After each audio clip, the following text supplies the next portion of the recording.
Welcome to Evolve. My name is Brandon Stover, and I believe that evolution of the world requires evolution of the individual. I believe entrepreneurs are consistently changing that world, and we always will be.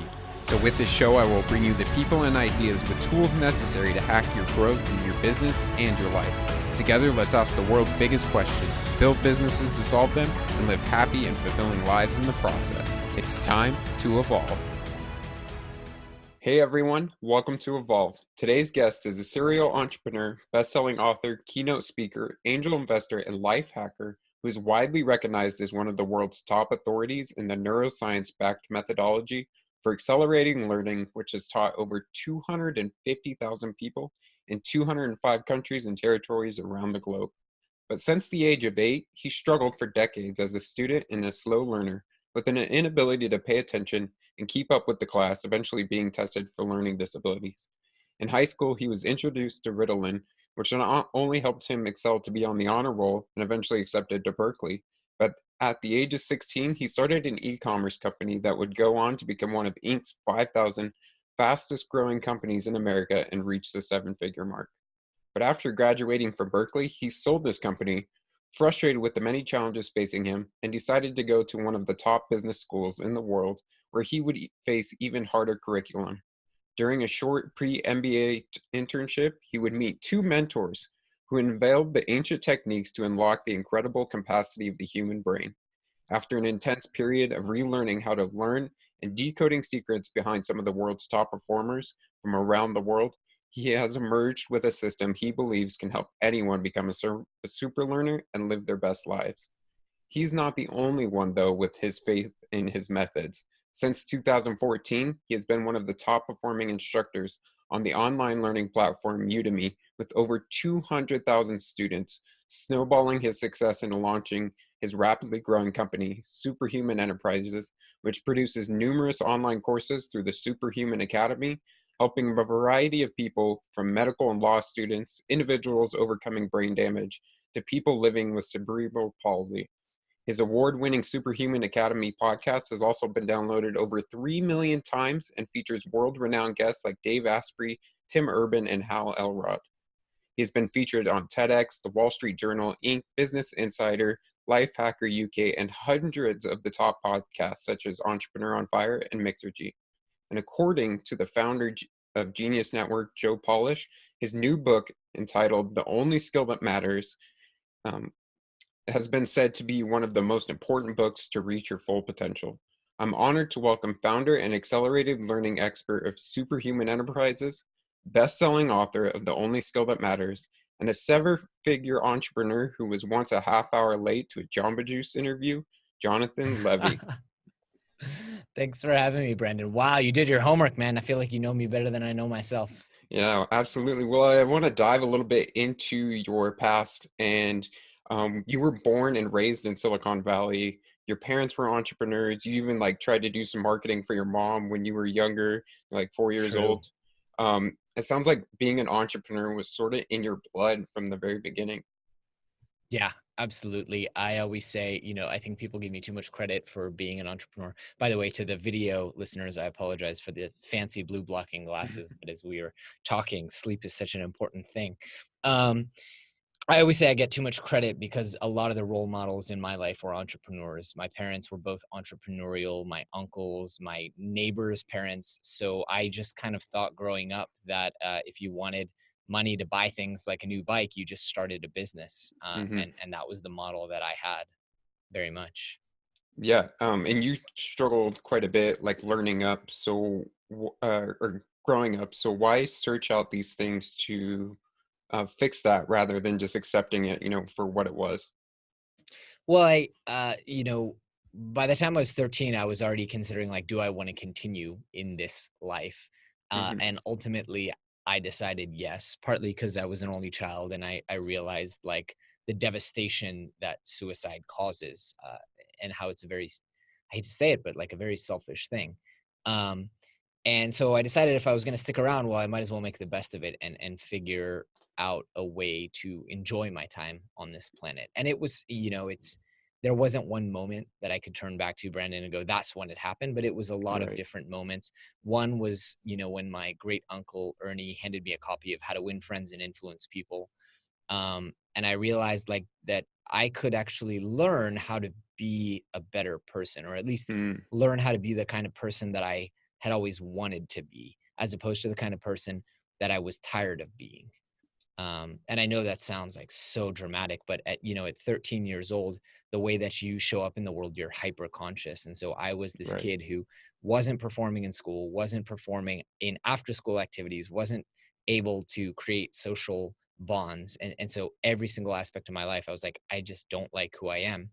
And slowly but surely, I realized that I can change that that's Hmm. malleable, and that learning, as I say, is the only skill that matters. Because uh, once I learned that message, then it was a matter of just finding and seeking and acquiring the skills I needed for whatever the next step was. Yeah. And taking on this journey of learning, as well as I see being an entrepreneur as like one of the best personal development courses you could ever take. And so do you think Totally. that was instrumental to your transformation, this identity shift?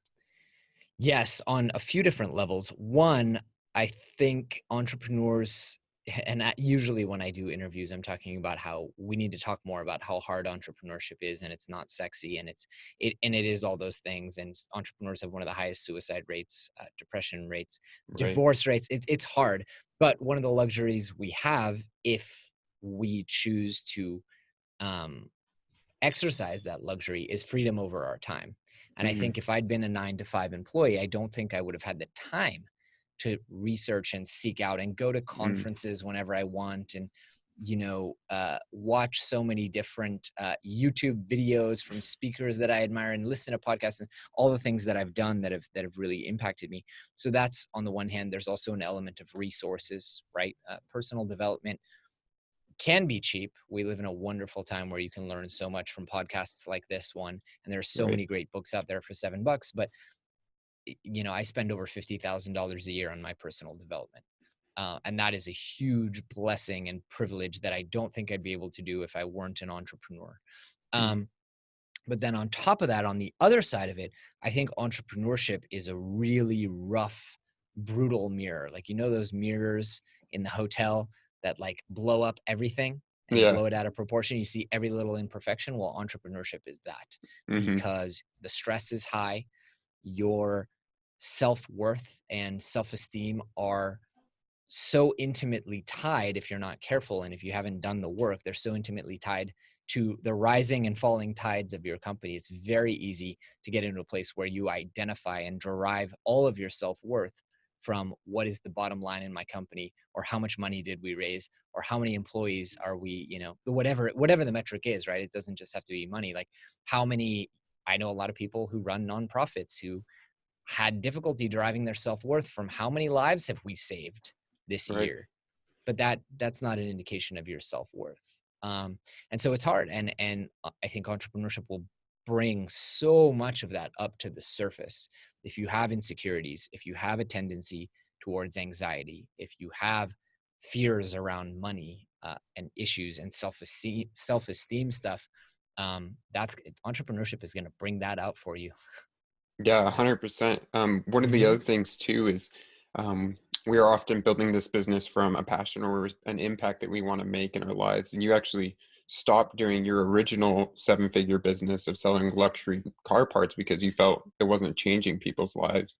And now Right. you're running a business, that you get emails daily from students, book lunches with them to hear how what you're doing is affecting them. So tell me about that sort of shift in purpose that you had.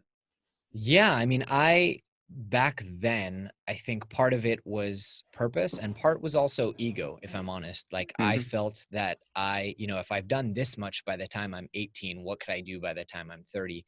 And Mm, so there was this element of, I want to build the next big billion-dollar business. And here's what I can achieve. And I think a lot of that has changed, again, doing the work and looking into the lives of people who built billion-dollar businesses and going, well, wait a minute, I don't want to make that kind of a sacrifice. Or wait a minute, I actually don't care about money that much. I care about money, but not that much. And coming to terms with that. So, but yeah, absolutely. To your point, part of it was purpose, and part of it was just, you know, first off, am I enjoying the work that I'm doing? But Mm-hmm. also, I think as we get older, we start thinking more and more about legacy. Right. Um, and I'm not yet at the point where I'm really thinking about legacy. You know, I think by the time you turn 50, 60, you're really thinking like, what will my legacy have been? But I started thinking about it, and I started thinking about like, okay, you know, if I can do this, then what else can I do? Mm-hmm. Yeah. Okay. Well, let's dive into some of the techniques that you started talking about in your Mm-hmm. book, The Only Skill That Matters, which was a wonderful read. And it's probably going to be one of the Oh, books thank you. that I go through several times to get that Awesome. I'm repeated honored. coming back again and again, as you talk about in Spaced the book. repetition. Yeah. But tell me about what your A to Z process is for sitting down to learn something new. From your book, Ooh. it kind of sounds like, you prepare yourself by learning, to basically ask yourself why you're learning and what level of understanding do you need, but where do you go from there? Yeah, you got it. So first thing I want to do is really consider why I'm learning what I'm learning, to what extent, how I'm going to use the information, because that's going to dictate how I design my learning process. Now, you know, there are some things that I learn for giggles, and therefore it doesn't have to be this heavy, planned out, structured. Like as entrepreneurs, so much of our lives are structured and planned out. So right now, Yes. one of the things I'm learning about a lot right now is I don't even know how to really call it, but it's like uh, prehistory, right? Mm, So like, what did the world look like 100,000 years ago based on what we know, and how did human societies develop? And I don't have any structure there. It's like I want to know this for personal interest and passion. So I've laid out a couple subjects that I want to know more about, and I'm just reading the right books and watching the right lectures. And uh, on the other hand, if I were to learn something like a new language, that would be a different ballgame, right? And I talk mhm, about in the book a lot about how I've learned languages the wrong way, and you can't undo improper learning. So I would lay out, I would have a specific plan, but I think one of the most important things that I want people to take away is this idea of continuous feedback loops. And I talk about that in the chapter on self-testing, because when you embark on a project, like when I embarked on Russian, learning mhm, the Russian language, I was like, oh yeah, you know, I can memorize hundreds of words a day. I've got these memory techniques down. I already speak 3 languages. Like I get grammar. It's like, it'll take me 3 months. It's taken more than 3 years because you don't know what you don't know, right? It's that right. unconscious incompetence. And so there is, and I learned this from one of my business coaches, is like, plan for failure, right? They always say like failing to plan is planning to fail, but also this is going to get confusing. Failing to plan to fail is just as bad, right? In the sense that you are going to hit speed bumps. Do you have a plan in place? Like one of Mm, my team members, I was like, well, we should just do a live Zoom call this week for our mastermind members, and we'll do this and we'll do that, and I'll talk them up. And I've got them trained so well. He goes, so what's going to happen if no one shows up to that call and it's just you? I was like, you're right. We need a plan B. But it's not about a plan B. It's about what are the steps that we will take to reevaluate, and how will we know that reevaluation is necessary, right? So like, mhm, give you a classic example. People want to study for the bar exam, and there's a schedule. You know, you go to a test prep company or whatever, and they tell you you need to read this far by, and that's all well and good. But 90% of people fall behind because life right. happens, and that schedule is a punishing one. And so do you have a plan in place that you are going to use to close that gap? For Mhm, example, are you going to skip ahead and stay on the track and just cut things that you know you didn't get to, or are you going to take extra time to study and close the gap that way? So having that plan in place, and then from there it's really a matter of deconstructing and figuring out and using this self-testing mechanism to consistently figure out what I don't know, right? So I think a lot of times what people do when they're learning, I call this bowling with the lights off. And I talk about it a little bit in the book, where learning is this process where you do have to bowl to some extent with the lights off, right? You have to learn and then go and apply.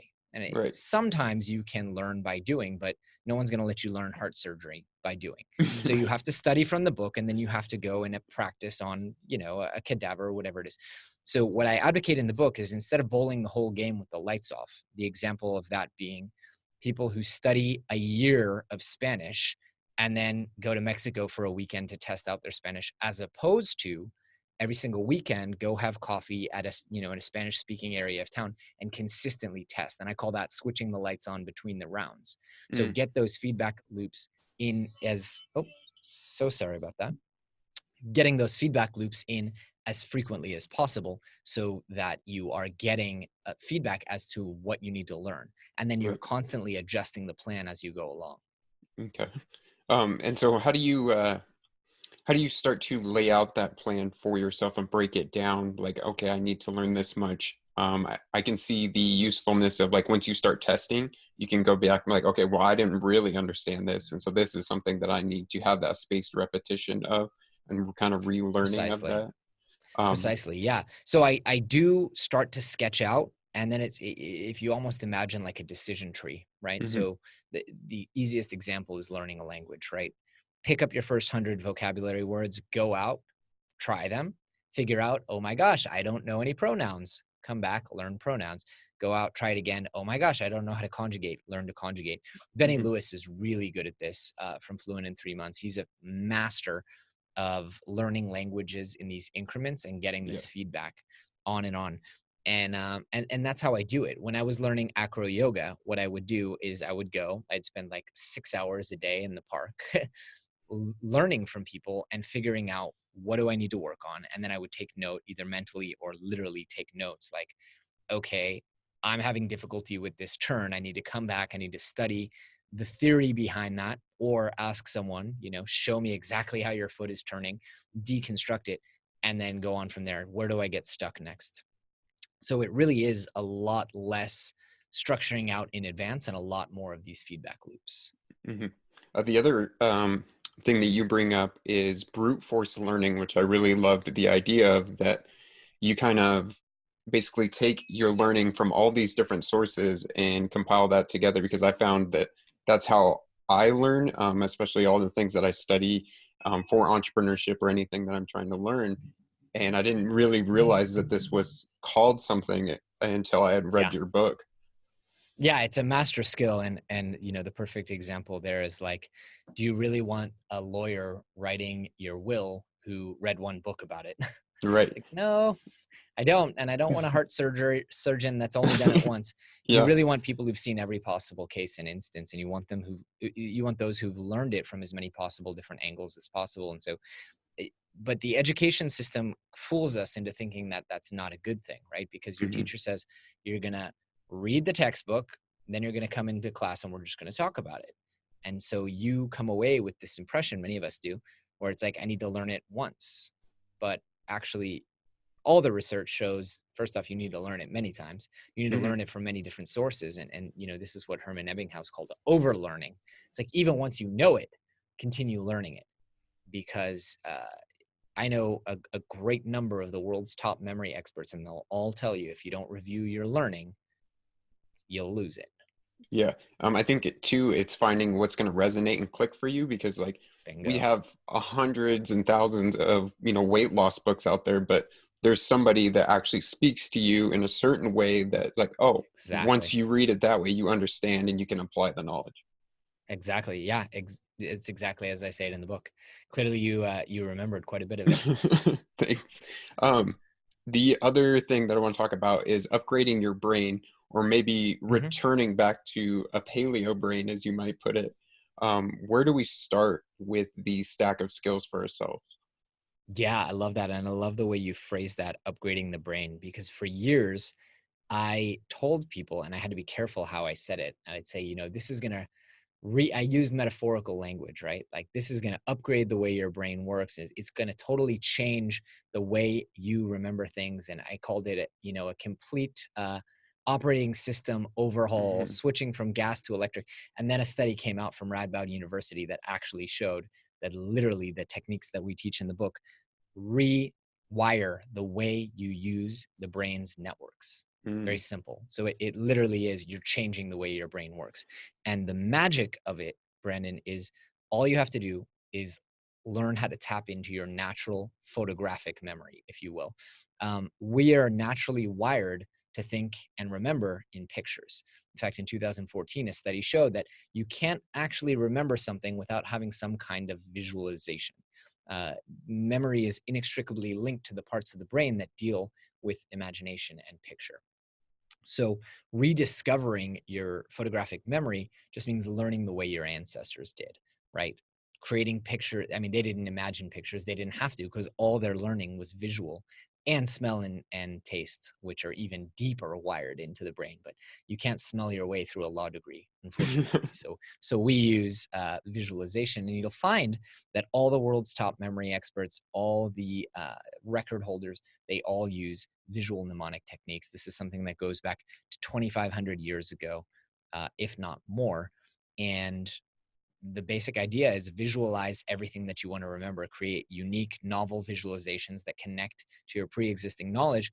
And then at the highest levels of memory sport, you're putting it into what's called a memory palace, or an imagined or real location, such as your home, your office, and you're actually organizing a library, if you will, of your memories. If anyone's seen Sherlock on BBC, they have an episode where they have to kill someone or assassinate someone who has a vault of state secrets, and is blackmailing all the politicians and business leaders and whatnot. And it turns out the vault is in between his ears. It's actually a memory palace, and he takes you through the memory palace and actually shows you what's in it. That's actually exactly how it's done. The only difference is he has like little file folders in there, and that's not actually how you would do it. You would create bizarre visualizations of all these different secrets. Yeah. You mentioned that smell and taste are even wired further back. Have you done, or is there any people that do basically like, if I studied all this stuff with a certain incense and then I lit that incense later, that it would help jog the memory of the things that I was learning? Yeah, there are some studies around that, and I'm not too familiar with exactly how the studies were conducted, but there are studies on what's called state-based learning. So this idea of like if you're drinking a beer and you study because of exactly that, and it's really interesting. Smell and taste predate sight, and they're wired into the reptilian brain, which are mammalian brain parts, if you will, like the prefrontal cortex, are actually wrapped around a reptilian brain. That's a huge oversimplification. I'm not a neuroscientist, but that's as much as you really need to understand. And they are wired deeper, which is why if someone passes out and you slap them across the face, they won't wake up. You shout at them, they won't wake up, but smelling salts will actually wake them up. So that makes, it's part of the reason, again, another part of the reason is survival advantage. Being able to know like what rancid food tastes like is pretty important, being able to spit it out because you go, wait a minute, last time I ate this, I almost died. So that's part of the reason why I was riding around town today and some woman passed me by and I smelled her perfume and I was instantly transported back to age 13, first kiss. That was the perfume. And I know everyone has had that experience, and that's why. Yeah. And we teach our students, you can actually associate smells, particularly like, let's say you're reading about ingredients, right? Or you're studying cooking and you want to memorize recipes. You can actually create in these memory palaces smells, and the human nose and brain can identify something like 64 million unique smells. It's insane. Don't quote me on that number, but it's really quite impressive. Yeah. The other thing I want to ask you is, with all the learning and memory techniques that you have, what things do you do to prepare for your podcast interviews with other people that you have on your podcast? You want to know that the God's honest truth? About 2 or 3 years ago, we got to a point where I couldn't do it anymore. So we send out, I'm also super geek on automation and productivity. We send out a pre-recorded or a prepared list of questions I might ask, but really I just focus on having a fantastic conversation with people and sussing out and learning from them. I actually, most of the time, know nothing about them before I go into the podcast, besides maybe a little blurb that my assistant has given me on like their bio. And we actually got the response from people that they preferred the lighter, more conversational format more. So I was like, it's fine by me. I used to spend Yeah. half an hour to an hour generating unique questions for each episode, and people didn't like it. So Yeah, that's interesting because that's what I do. My process is I generate unique questions for each one. I do a lot of listening to past episodes and whatnot I can of the tell. guest. How many episodes have you done that way? Um, we are at 19 on this podcast, and then ran a podcast before this, and I had probably 20 or 30 interviews. Talk to me at 250. Yeah.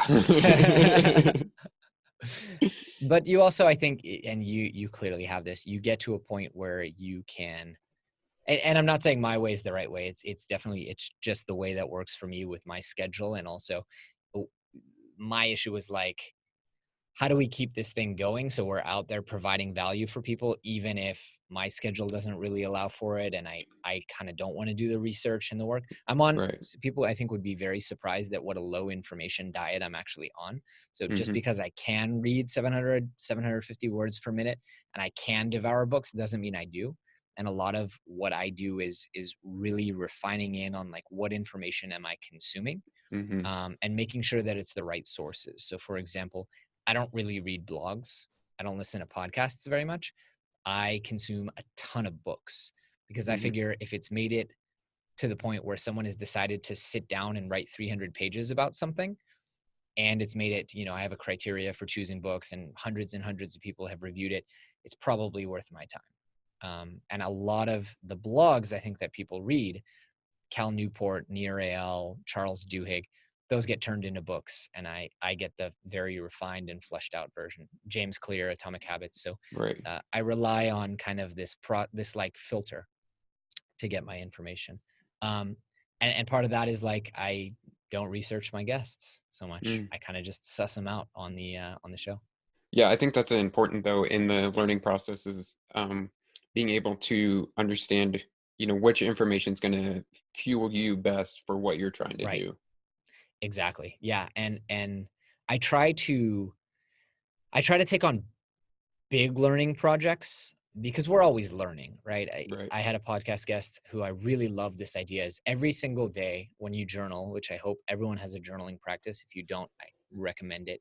But I vary up, some days I journal about my dreams and some days I journal about gratitude. And one of the things I throw in to keep things spicy is this thing that Marco Tessi told me about, which is just write down what you learned yesterday, because it's Mm. so amazing to flip back. And so I learn a lot of, cool little stuff all the time. But then I try to have big themes, right? So the prior 6 months, I was learning about commercial real estate investing. So it was very directed, driven. I read entire books. I attended lectures. I interviewed people, and so now, and my wife will probably kill me for saying this, but now I'm trying to learn about like children and creating a family, and like what do you need, and what are the nutritional requirements, and what are all the different things and theories and strategies on childhood brain development. So I take on big learning projects because I think that's fun, and I think that's like I'm not going for mastery, but it's really cool to know a lot about a lot. Yeah, and you have this idea of like nurturing curiosity because you view learning Yes, like as creating neural connections. Like the more you have in there, the more connections you can make between stuff. So how do you exactly. nurture that curiosity continuously in your life? Exactly. I used to beat myself up because I would pick up piano. Like I play, and when I say play, I dabble in piano and what's the harmonica and guitar, and I dabble in a bunch of different languages. And I used to beat myself up about all this kind of like jumping around, and then I realized like, one, I don't really enjoy getting to that mastery level. Like Hmm.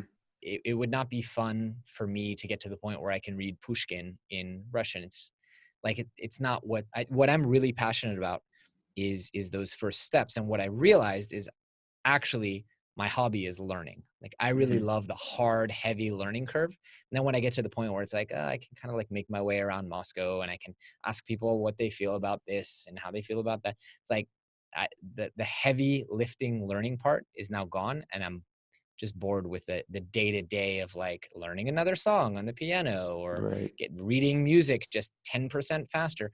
So I don't beat myself up about it anymore. And I've come to realize that, like, first off, I believe that all learning has value. You don't always know what it is, but I mean, people will tell me like, oh, I'm learning this silly, to which I'll reply like, you know what I learned 2 quarters before it was real estate investing? I learned how to knit. I'm a master knitter now. Let me tell you, like, I can keep up with these. My mom has a group of like 60-year-old women who knit for charity, and I can keep up with them, but that has value. First off, I learned a really cool skill that brought me joy and pleasure. So there's that whole thing. But my hand-eye coordination is now even better. I've created some awesome gifts for people that they'll definitely remember for a long time. So I really believe that all learning has value. And what I talk about in the book is you don't necessarily know what it is, right? Like, I never thought that when I was learning Olympic weightlifting or when I was learning kinesiology and biomechanics to fix my knee pain that I'd had for years and years and years, I was learning it for that. Fast forward 10 years, I'm learning acro yoga, and I want to pick up and work with the more advanced people and do all the flips and the tricks and all that. And all of a sudden I was able to pick stuff up so much faster because I understand how the knee joints work, and I understand how the femur compresses into the hip, and I understand the idea of transferring weight and what's the most effective path for transferring that weight. And that was an epiphany for me of going, wow, I'm never ever gonna beat myself up that I'm not learning the right thing or dedicating the amount of time that I should to a given learning. And I believe that motivation and attention and passion are your most precious resource. People say time is the most precious resource, but you know what? Not really, because I don't know about you. I can only focus, and the research shows you can really only get into a flow state for like 4 hours, maximum 6 in a day. So like you have 24 hours, but you can't actually, and there are genetic freaks out there who clear metabolic waste faster. I'm not one of them. Elon Musk appears to be. But so, okay, I have 24 hours a day, but only 4 to 6 hours of flow a day, if that, right? And we could talk about the difference between flow and focus, but so that's an even more finite resource. So I say, if you have it and you're passionate right now about going down that, and let me preface by saying, like, if you have real work to do and you go down a Wikipedia thing about Franz Ferdinand and understanding why that was the shot that was heard around the world, and why did that trigger the World War, and whatever happened to the Austro-Hungarian Empire, like, okay, this is a big caveat with if it doesn't interfere with the things you actually need to accomplish and achieve. But I'm all for going down these learning rabbit holes. Yeah, one of the first rabbit holes you went down, what you started talking about, was fixing your body. You read a 660-page book on body language. You learned, had a manual on how to fix the body. And I really think that somewhere along our journey, we should be given a manual to our body and our brain, just like you would get for like a car. Like, these are all the parts. This is how it works. And, this is the fuel that goes in, all of that, but for our own body and brain.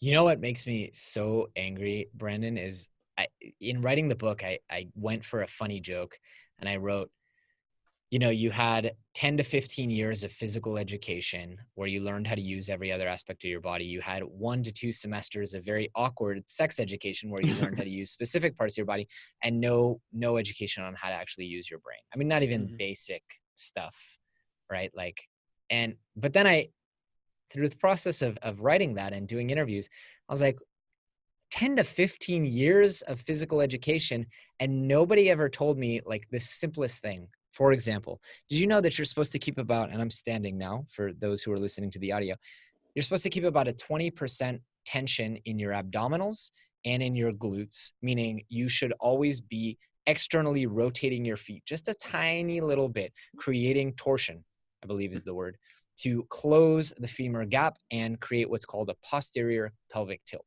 So, translation, you had 15 years of physical education in school and no one ever taught you how to stand up correctly.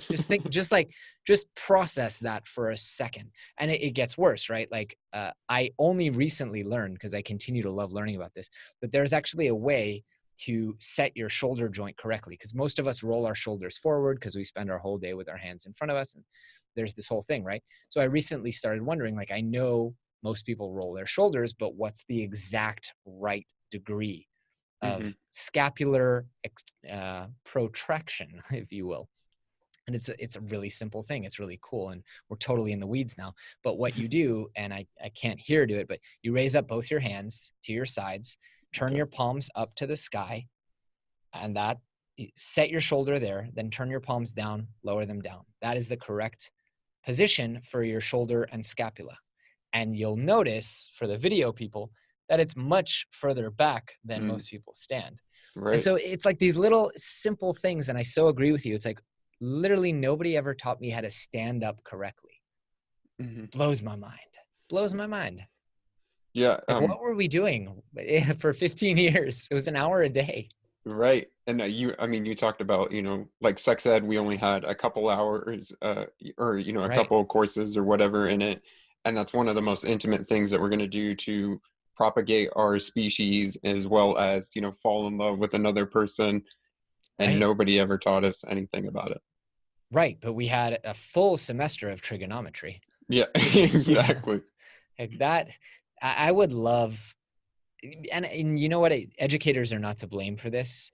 It's just inertia, right? Hmm. Inertia is the problem, and there's so much new information coming out about the human body and the human brain, and the educational system hasn't changed in so long, except for the obvious places where they needed to change it.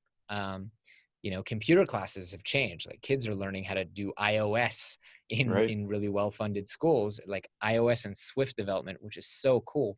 And yet no one ever stopped to go like, hey, phys ed, we're still telling people, to stretch for 10 seconds, but actually the research has shown that you need to stretch for more than 60 to elongate muscle. And by the way, stretching, non-dynamic static stretching doesn't Right. actually really work. According to most research, you actually need dynamic warm-up. So yeah, it's inertia. It's frustrating. Yeah. So we're going to get into diving into the education system because I want to hear some of your thoughts. But before we get there, I want to ask you about some of the talks that you give to startup founders about around the power of failing and how Yeah. failing has empowered you in your life and in your business. Yeah. Well, the saying goes like you learn a whole lot more from failure than you do from success. And coming to Israel, I learned when I interned actually at a VC firm. And I realized that in Silicon Valley, people are judged and kind of evaluated by their successes. But in Israel, to some extent, people are evaluated by their failures. And Mm, I tried to kind of understand why that was. And I realized that the ideology is someone who has learned to succeed in one particular market at one particular time in one particular way. Someone who's learned to fail has probably tried 100 different ways and still continued to fail. So they've closed more doors, if you will, mhm. than the person who succeeded. And by the way, I've seen this and I've experienced this, right? I built a 7-figure company when I was 18 years old. Nothing that I learned there, almost nothing. Like some of the people skills that I learned and ideas around management, like psychology is psychology. But the marketing stuff that I used to do there doesn't help me at all in this industry. And I'm still facing the same struggles that I faced there, Mm, right? And so I do think I think failure is an incredible teacher. And on top of that, I believe that motion in any direction creates motion in every direction, as my mentor Linda Levine taught me. And it's this idea that like even if you go down a path and that path turns out to be a dead end, you've eliminated a path. mm. And so you now have more clarity and focus about the path you should be on. Okay.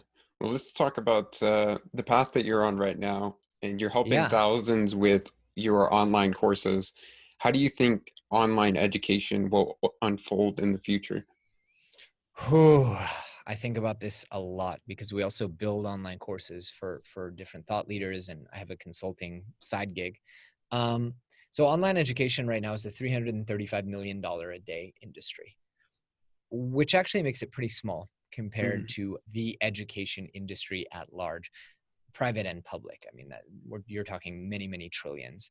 Um, and as we talked about, uh, the traditional education infrastructure cannot keep up anymore with the pace of change in most fields. Mhm. Um, And so I actually found out recently, I was at Udemy Live, the conference for Udemy instructors, and they did a study that hired some consulting firm to go in because they sell our courses to major companies. I think so all the Fortune 500 are using Udemy courses. And what this study actually found is that this kind of like distributed peer-to-peer marketplace, like real people building online courses, was able to keep information up to date 7 times faster than traditional centralized learning organizations, which is crazy and cool. So there is this democratization. What I worry about is, first off, noise, right? Like, how do I find the right customer with the right message? And the same issue that we have with news right now, which is like, who do you trust in a world where anyone can create content? It kind of gets scary. And so I do think online education is heading that way in the near-term future. In the long-term future, I think things are going to get scary and weird and interesting. I think there's going to be a huge role of neurofeedback, right? So actually being able to assess if the student has learned something or not, using biofeedback, right? Like pupil dilation and stuff like that. And then, you know, the writing on the wall is already there with AI, right? So actually creating this learning journey that's customized to you based on your pre-existing knowledge and creating an individualized learning experience. Because everything we've done in education for the last 2,000 years, since Plato and Aristotle stood in a stadium, right, and shouted their ideas at other people, is education at scale, which inevitably meant education for the average person, but there's no average person. Right. And so we will finally get to a point, which again, we haven't been for thousands and thousands of years, if ever, where we're able to tailor an educational experience for every single human being. And that's going to be wild. Yeah, as we start tailoring education for people in particular things that they want to learn or particular paths they're going down, what are the meta skills that you believe are fundamental for each person to learn in our education? Yeah, I think, and I'm going to list one that we don't teach because I think it's something that a society has to teach. But and we're seeing right now that society has not been teaching it, but it is the ability to evaluate information and question, right? Like question where you're getting your information from, look at varying sides of an opinion, and come to your own conclusion.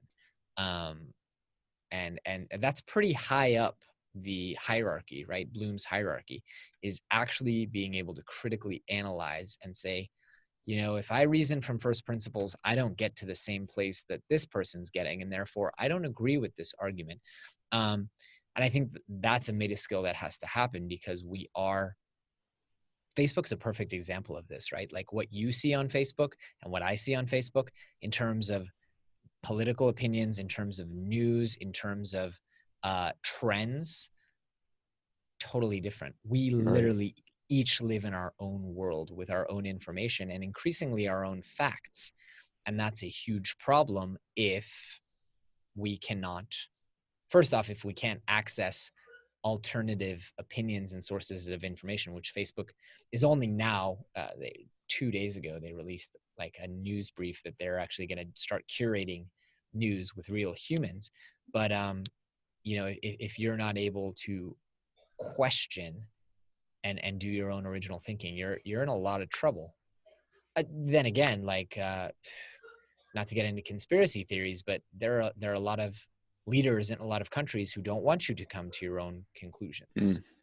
You know, so yeah, I think part of it too is sort of this this heavy hand that we've placed towards like learning a lot of STEM things, you know, mathematics, science, and whatnot, and we kind of put things like art and philosophy, the things that help you to start turning on those questions of, you know, questioning your beliefs, questioning what you're learning.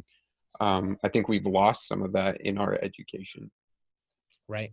We live in a society where like increasingly people, there are millions of people who don't believe the earth is round and also believe that vaccines are a ploy to control you, which blows my mind. But Yeah. it's that again, right? Like it's people, and here's the troubling part is those people. There's an amazing documentary called Behind the Curve. It follows these people, and they are reasoning from their own first principles. The issue is they're not doing the reasoning correctly. They just don't understand the science, which is troubling. Yeah. One of the things that you mentioned in your TED Talk is there's no class that kind of like follows children through their education and like intellectual Mm-hmm. development.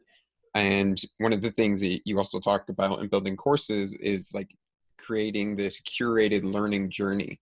And so I'm Yeah. curious, what do you think like a lifelong curated learning journey for someone would look like? Yeah. I mean, I don't, the sad truth of it, Brandon, is I don't think it needs to be like a lifelong thing. I think, clearly when a child is 4 years old, and I haven't yet had the opportunity to work with young children because who's going to give a crazy weirdo like me access to their kids? But soon I'll have my own to experiment on, in a very Laszlo Polgar kind of way. Uh, but clearly children who are 4 years old are not going to be taught speed reading because they need to be taught to read by sounding it out. And Right. and clearly they're not going to create memory palaces because I don't think they have the patience or attention span. But teaching children like, hey, when we learn something, let's always think about, and it could be, ideally it would be woven in and every educator would know this and would remind us, right? So when we're 4 years old and we're learning how to read the hands of a clock in first grade or kindergarten or wherever, right? Which, by the way, I struggled with a ton. Like that was one of my first memories of school, is not figuring out how to read the hands of a clock. Creating those connections and saying like, okay, well, how can we remember these different things in these different positions? And let's connect this to our pre-existing knowledge. The next stage beyond that is how do we create visualizations? And that can happen around 8 years old. The next stage beyond that can be how do we create memory palaces and use our memory? And it can be very interactive. So I don't think it's a lifelong, I think there are stages, Hmm. and it could honestly be a few hours every semester is the sad truth of it. And I always advocate to parents, right? Because people always ask me, and we have a course on raising super learners, but it's more about how do you interact with your child, created Hmm. by one of my mentors. But people always ask me, how can I teach these techniques to my kids? And my answer is always spoon feed it to them and make it fun, make it a game. Like what's Right. more fun for kids than imagination and pictures and thinking of silly things and challenging their parents? Like when I was a kid, my favorite game in the car was the syllables game, right? So my mom would come up with as long a word as she could, and then I'd have to beat it, right? So okay, 7 syllables, how can I beat 7 syllables? So much fun. And as a parent, you can make this into an interactive and fun game of like, all right, next week we're getting quizzed on all the US presidents. Let's learn them in order. And why don't we go, to Auntie Linda's house, and we'll walk around and we'll place all the presidents in a memory Mm. palace. And how much fun is that? So much fun. Like way more fun than sitting and trying to memorize them from flashcards. That's all I'm Yeah. saying. Yeah. What do you see the relationship of coaching or mentors in combination with teaching? I know that you recently did a coaching program with your Yeah. courses to have that accountability. So what do you see that relationship being? Yeah, so I've spent the last 6 years trying to make our courses as perfect as possible, in the sense that we give all the guidance we can, step by step explanations, what to do in every single day. And what I've realized is information can't create transformation without implementation. And what stops most people from implementation is accountability. So as you said, have spent the last few months training SuperLearner certified coaches, not to teach my materials, Right. because I've, as I said, spent 6 years refining the courses. And I mean, I'm pretty confident that people who actually do the materials will get through it and will succeed. It's more about accountability. It's about, if you get stuck, do you get frustrated and drop off, or is someone holding you accountable and helping you get unstuck? So I believe the most valuable thing a coach can do, and I've had many coaches and many mentors, the most valuable thing they can do is not to teach you per se. I think there's a reason that there's the word coach and there's the word teacher.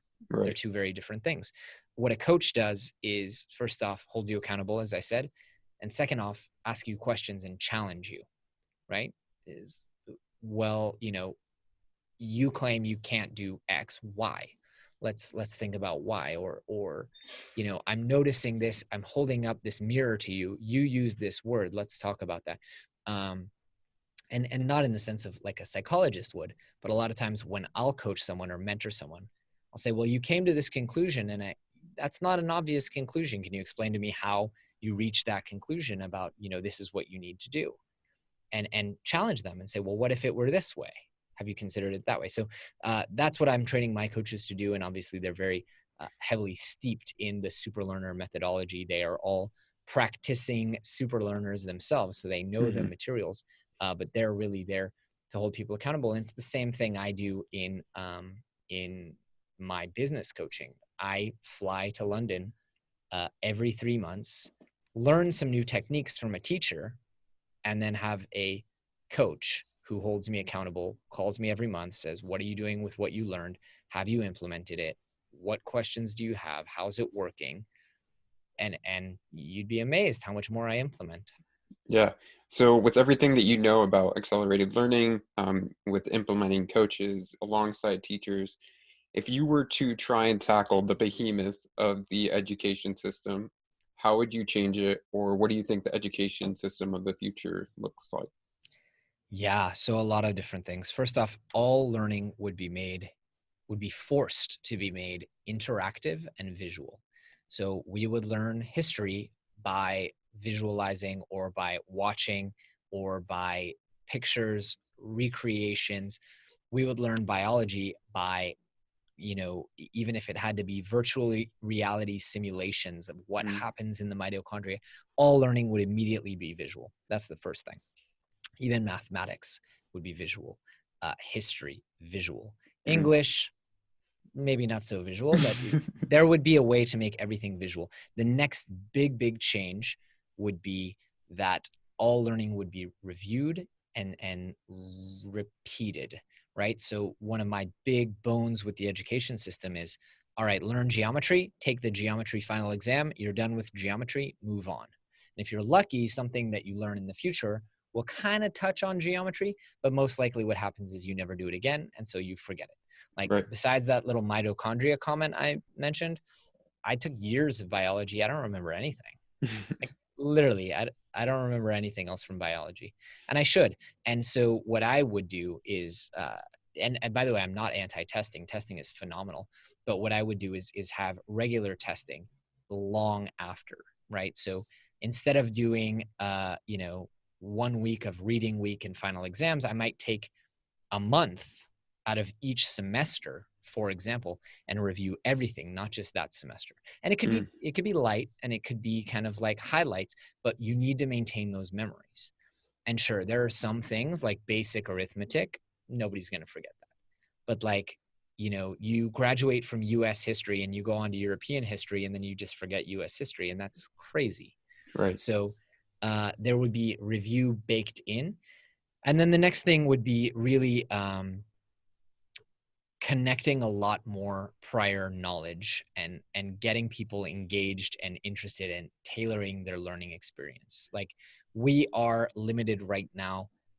The big bottleneck in traditional education, not online education, is the human factor, right? Like, teachers are already overworked and underpaid. There's 30 kids and one teacher. And so if we can leverage technology, and a lot of schools have already started doing this, right? Like sending kids onto the computer to do their own learning and figure out like what are they passionate about and how can they learn it. That's all great. And I'm a big fan of that. And I think one of the challenges, if you will, is that we as a society need to decide what's the price of entry? Like, what's the base minimum that we're not willing to sacrifice? Don't care if you're interested or not. For example, I kind of think everybody needs to know about World War I and World War II. I really don't care if you plan to be an engineer. Like me personally, if you are going to vote in a society that I'm going to live in, I'd really feel more comfortable if you were educated about that. Right. Same with US history, same with some level of political science, right? Like I'd really like for you to understand how democracy works, philosophy. So I think we as a society need to make those decisions, and we need to acknowledge that what was decided 50 or 100 years ago as that basic level of entry is no longer true. Like every kid has to learn algebra.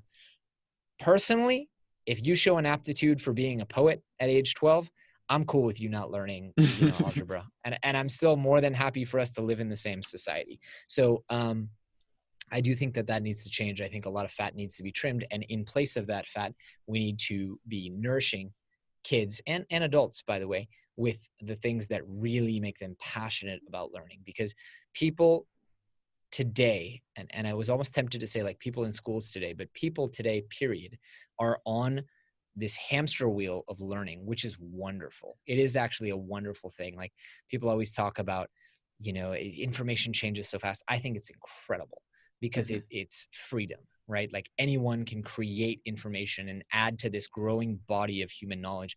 And I think that's the coolest thing. And we're so blessed to live in this time.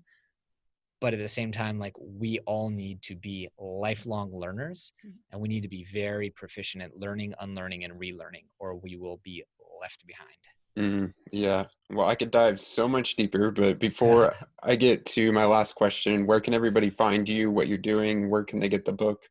All right. A lot of links. Good thing I'm a memory expert. So superhumanacademy.com. People can check out my podcast, my courses. They can take a free 7-day trial of all my programs. And we have a 5-day memory mastery course that I encourage people to take. 7-day trial, 5-day memory. They don't have to pay anything. They can finish the course. So that's cool.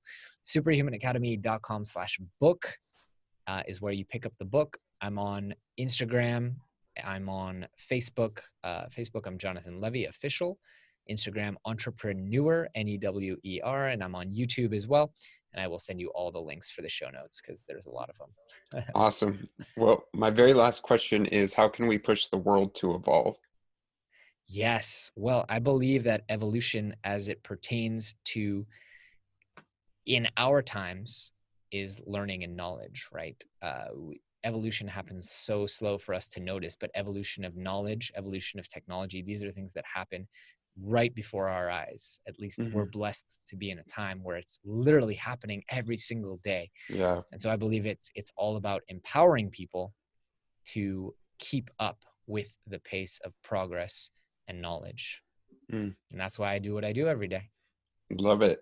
Well, thank you, Jonathan, so much for being on the show today. Thanks for having me, Brandon. It was so much fun.